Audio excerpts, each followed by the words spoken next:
لیکن سزا مثل ہی، جتنا کچھ کسی نے گناہ کیا اس کی سزا۔ اسی طرح افراد کا فسق ہو، فجور ہو، معصیت ہو، خطائیں ہو، غلطیاں ہو، جرائم ہو، اگر چند افراد کی ہو تو اتنی بڑی قوم کو اتنی بڑی سزا نہیں ملتی۔ در حقیقت یہ معتدل تعداد میں، اور جب تک کہ اجتماعی سطح پر وہ غلطیاں نہ ہو رہی، قوم کی ایک عظیم تعداد نے اگر اس کے اندر اپنا کردار ادا نہ کیا ہو تو اتنے بڑے حوادث رونما نہیں۔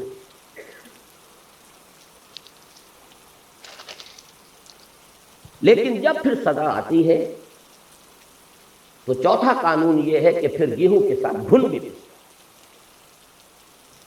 وَاتَّقُوا فِتْنَةً لَا تُصِيبَنَّ الَّذِينَ ظَلَمُوا مِنكُمْ خَاصَّةً، ڈرو اس عذاب سے، اس پکڑ سے، اس سزا سے۔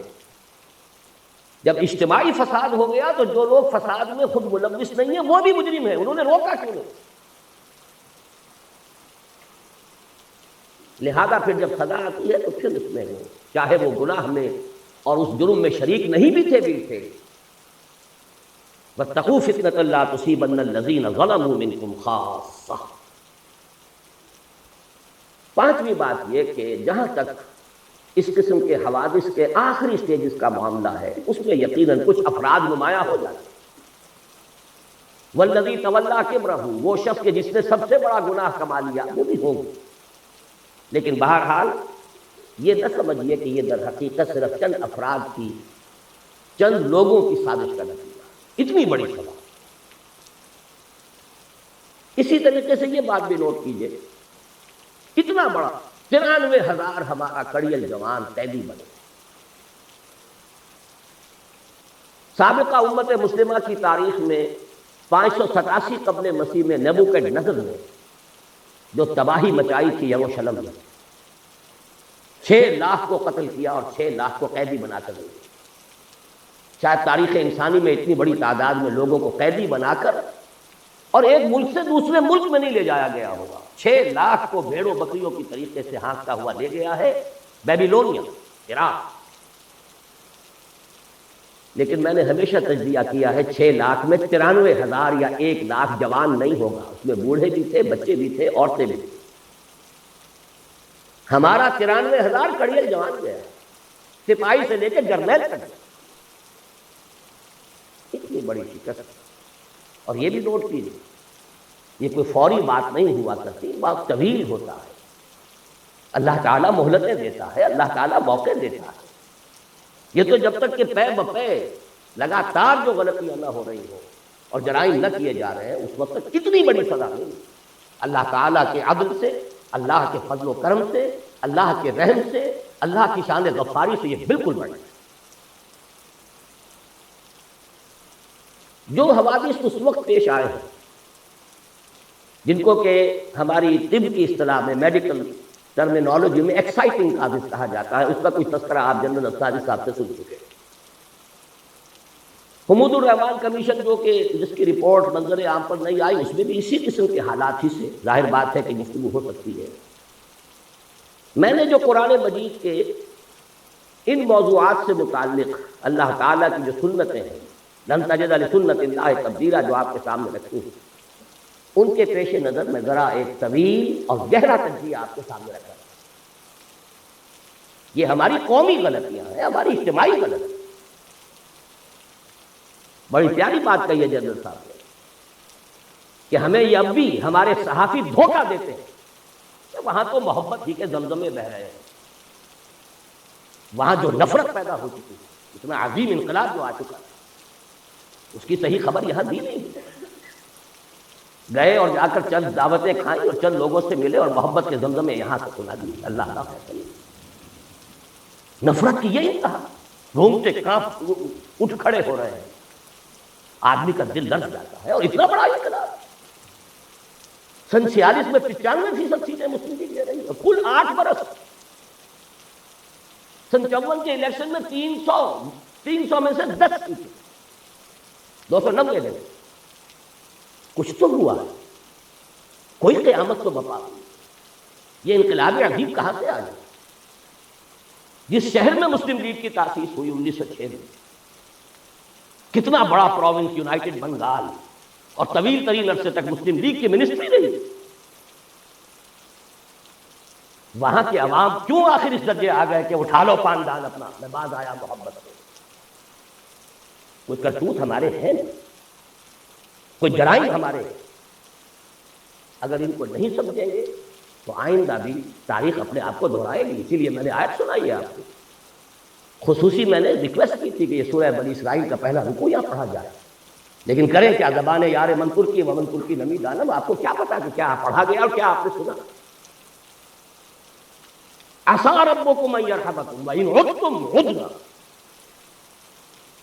تمہارا رب تم پر رحم کرنے کے لیے تیار ہے، لیکن اگر تم نے پھر وہی روش اختیار کی ہم پھر وہی کچھ کریں. یہ قانون ہے اللہ کا. عسیٰ ربکم ان یرحمکم. اپنے لچھن درست کرو، اپنے اعمال صحیح کرو تو ہم رحم کریں گے. عسیٰ ربکم ان یرحمکم وَإِنْ عُدْتُمْ عُدْنَا.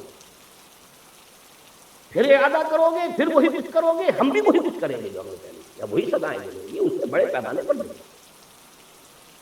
اور یہ تو دنیا کی سزا ہے. وَجَعَلْنَا جَهَنَّمَ لِلْكَافِرِينَ حَصِيرًا. ابھی تو آخرت میں جہنم ہم نے تیار کی ایسے ناہمجاروں کے. بہرحال اب ذرا حوصلہ کیجئے کچھ غلطیوں کے اوپر گفتگو سننے کے لیے. اس میں ہماری قیادت عظمیٰ پر بھی تنقید آئے گی. ہماری قیادت عظمیٰ تو معصومین پر مشتمل نہیں. اور آج جبکہ 50 برس ہونے کو آ رہے ہیں، اب ہمیں اتنا بالغ ہونا چاہیے کہ ہم ان کی خطاؤں پر بھی نگاہ ڈال سکیں، سمجھ سکیں. معصومیت خاصہ نبوت ہے، نبوت ختم، معصومیت ختم. حادثہ مشرقی پاکستان کا سب سے پہلا سبب اس کی غلطی کی بنیاد 1946 میں ڈالی گئی، جب 1940 کے ریزولوشن میں ترمیم کر کے اسٹیٹس کی بجائے اسٹیٹ ایک ملک مشرقی اور مغربی پاکستان بنانے کا فیصلہ. کسی حساب سے یہ ایک ملک ہے نہیں. 1000 میل کا فاصلہ دو ملکوں کے درمیان میں سمندر ہوتا کوئی حرج نہیں. انڈونیشیا کے جزیرے ہیں، سمندر ہے بیچ میں. ہاسٹائل ٹیریٹری، اور ہاسٹائل سی ہاسٹائل پیدائشی دشمن وہ درمیان. لیکن ہے کیا اصل مسئلہ؟ کیا اتنی بڑی خطا کیسے ہوگی؟ اصل بات سمجھیے، مسلم لیگ کبھی بھی کوئی منظم جماعت نہیں تھی. یہ صرف ایک تحریک تھی، اور تحریک میں جذبات کا غلبہ ہوتا ہے، ہوش پر جوش غالب ہوتا ہے. عوامی تحریک کے لیے دو چیزیں چاہیے. کوئی عوامی احساس، وہ احساس تھا مسلمانان ہند میں کہ ہندو ہمارے ساتھ انصاف نہیں کرے گا، ایکسپلائٹ کرے گا، دبائے گا، انتقام لے گا، 800 برس یا 1000 برس کی غلامی. کوئی زبردست لیڈر جو اس احساس کو سامنے لائے، اجاگر کرے، تحریک چل جاتی. قائد اعظم یقیناً بہت بڑے لیڈر تھے، اس میں کوئی شک نہیں. سن 37 کے بعد سے چارج لیا ہے، اسے تحریک بنا. اس سے پہلے وہ سروں کی اور نوابوں کی اور جاگیرداروں کی صرف ایک بیٹھک کہہ لیجیے، اس سے زیادہ اس کی حقیقت نہیں. لیکن یہ جب کلائمیکس ہوا ہے اس مسلم لیگ تحریک کا اور تحریک پاکستان کا، جذبات کی رو میں بہ کر، اور جذبات بھی بنگالی مسلمان، ایک فضل الحق ہے کہ جنہوں نے مجبور کیا قائد اعظم کو اس قرارداد میں ترمیم کر کے ان کو دونوں کو ایک ملک بنا دیا. اس زمانے میں مجھے یاد آ رہا ہے قائد اعظم کا ایک جملہ. The British press has talked about some geographical difficulties in the way of Pakistan. May I ask them by what rule of geography are they here? برطانوی پریس نے پاکستان کی اسکیم کے بارے میں کچھ جغرافیائی مشکلات کا تذکرہ کیا ہے. کیا میں ان سے پوچھ سکتا ہوں کہ جغرافیہ کے کس اصول کے تحت وہ ہندوستان میں؟ جملہ بڑا پیارا ہے، جواب بڑا مشکل ہے، لیکن بہرحال اس سے حقائق تو نہیں بدل جاتا. اگر یہ دو ملک بنتے، نوٹ کر لیجئے، ان دونوں کی ضرورت